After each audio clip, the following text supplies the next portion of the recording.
Those slow, lumbering ruckmen. You know, like they do with the under-14s, the under-10s. Oh, you can ruck and you can ruck. Correct. Go for it, boys. Just throw it. Who cares?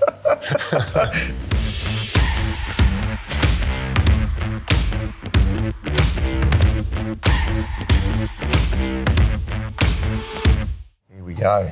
All right. Thank you very much. You're welcome. Good on you. Thanks. Hey, Maxie, I'm noticing there's a lot of black and white in this. I let you choose the place, and of course, it's black and white everywhere. As there should be, and I'm glad that you wore your black shirt and I wear my white, mate, so it matched up. This is respect, my friend. I And appreciate it. I was going to wear red and blue after a tremendous victory against the Magpies, mate. I couldn't have picked a better week to catch up. No, it's good. It's good for you to get one, because if you couldn't beat us Monday, we were never going to beat You're us. so charitable. That's what I love about you, Nicky Maxwell.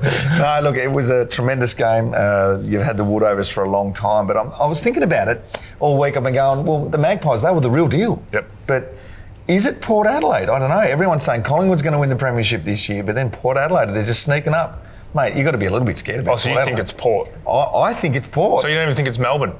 Well, That's typical of you, mate. That is typical of you. You don't even follow the people that you barrack for. We haven't been great, and I've got to give respect where respect is due. And Collingwood, what I'm really like, I've got to give you something. Collingwood play a really great brand of football, but I think Port Adelaide are playing a better one at the moment. You've got to convince me. How do they beat Port Adelaide? Well, it's not even a conversation. Like, it's easy to do. Like, we already smashed them early in the year. We're just ready to roll. We haven't had anyone playing for us, injuries, just filling gaps all over the place. We didn't have ruckman for the first 6 weeks. That's all I hear. Oh, we don't have a ruckman. Well, that's because you gave one away. Thank you. Correct. By the way, No, we thought he played really well. Obviously, he's a very good player, and we thought, yeah, it'll be good for you guys.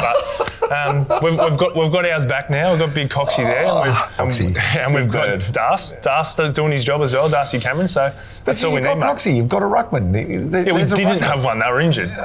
So now they're right. Now we're fine. Okay. And we've been through all the tough part. We've been through the injuries, going in the bye. Yep. 2 losses, mate. It's all set up.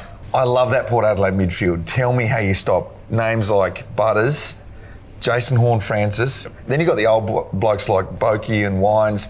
There is so much talent in that middle, and those mids are amazing. Yeah, Rosie goes all right as well. Rosie, another name. And again, they're a very good team. That's hence why they're equal top of the ladder. Yeah. So it's definitely going to be a challenge having to beat them. But at the same time, I think the Pies midfield goes all right as well. And to go probably his best season, you throw Nick Dacos in there. You've still got Pendlebury to come in and do what he needs to do. You've got Mitchell and Taylor Adams as those in and under that can get to work. So I think there's a really good balance amongst it all. And you've still got guys like Josh Dacos you can throw through, Crisp. But then you look at that forward line for Port Adelaide as well. That's my worry about Collingwood, the forward line.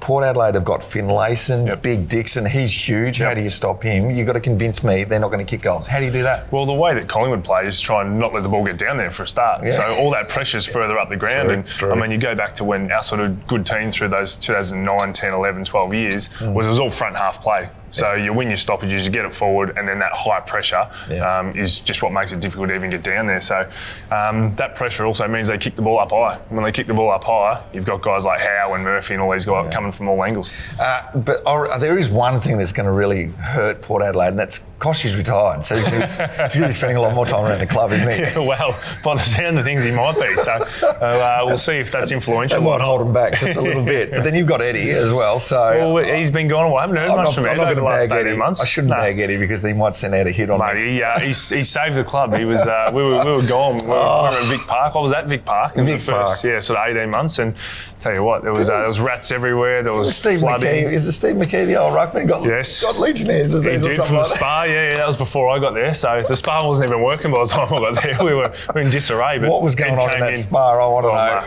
So I say Wed came in and fixed it all for us, saved us, and obviously we've rebuilt it so it does still get used, but at the same time moved us across the AIA Centre. There's no doubting about you Collingwood boys. It's just one eye all the way. Everything else can just bugger off, right? 100%. It's the only way. And that's the way our fans like it too. Probably poison in this coffee too, because you own this joint, don't you?